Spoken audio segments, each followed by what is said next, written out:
Ladies and gentlemen, I am Tudor Frank from Tudor ICT Academy. On this particular series, we are looking at SQL. We are going to learn SQL using an application called MySQL. This is a course on database and data analytics. We're going to look at SQL practically. How can we use the structured query language? How can we use the structured query language in developing database and carrying out data analytics? How can we use this language called SQL? So in this training, we're going to learn how we can create a database, how we can use all these keywords like create, use, show, select. We're going to run all these statements. As you can see here, we have more statements like insert, update, delete, drop. We're going to learn all of this. I am Tudor Frank. Once again, my number is on the screen in case you have anything to ask. You are free to go ahead. So this is a standard class that we are going to look into SQL as a language, and the application we are going to use in learning SQL is called MySQL, an application that has been in existence and currently owned by Oracle. We're going to see how we can use this MySQL in creating databases and managing databases as well as running data analysis. So first thing we need to do is to go straight to the application called MySQL, and we are using the MySQL workbench to be running our SQL codes. Before you do anything on MySQL workbench, you have to equally load this application called XAMPP control panel. This is my control panel called XAMPP. I'm going to run a local host on my computer. If you haven't learned anything about Excel, it might be difficult for you to understand some data stuff here, but this is a core beginner class, and believe me, follow it gently. You're going to understand when we get into the practical aspects.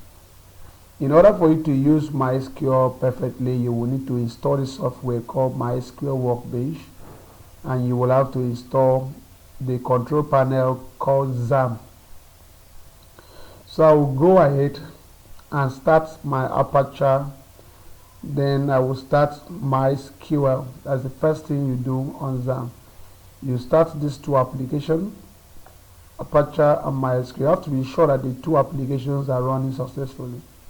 And it's going to look like what you see here, green down, green up, showing you that the two apps are currently running. And you will see the buttons here will change to stop, so that you can confirm that right now the database, as in the server, is running.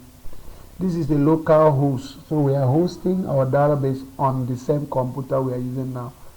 So if you are just getting to practice this, you will need to install this application called XAMPP, and you will need to install MySQL Workbench. Note that these applications are actually open source. Open source means they are free.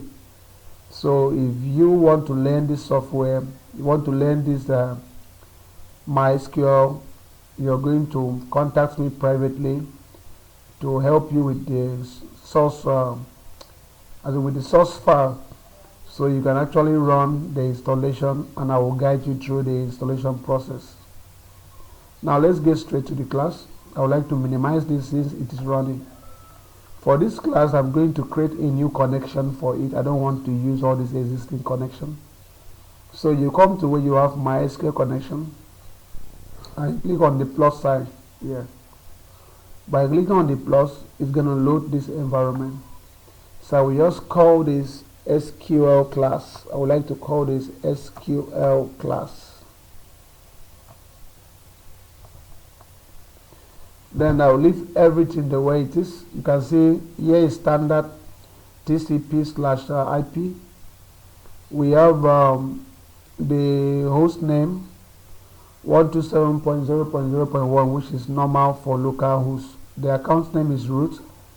Port number is 3306. Leave everything the way it is. Then you click on test connection. You see some warning here. You just need to click continue anywhere. Then once you see this successfully made the MySQL connection, next thing you do is to click on OK and equally click on OK. So as you can see, we have a new connection down here called SQL Class. So at this point, I double click on this. Once I double click on it, it's gonna load. It might take a little while, but it's gonna take me to where I can start running my SQL codes. So this will open, and at the left hand side we have the schema. Note this is a normal MySQL user interface. On the left hand side, this is the schemas. The recent schemas have been worked. By schema here I mean database structures that I've been working on in the past before now. Then down here is where you can run your SQL query. This is the query pan where you can run MySQL queries.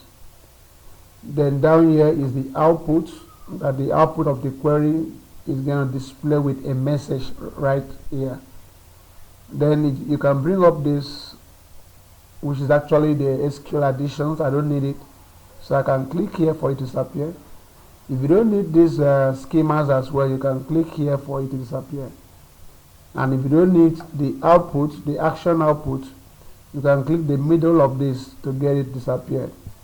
But I will need the action output. I'm going to need to see my schemas here.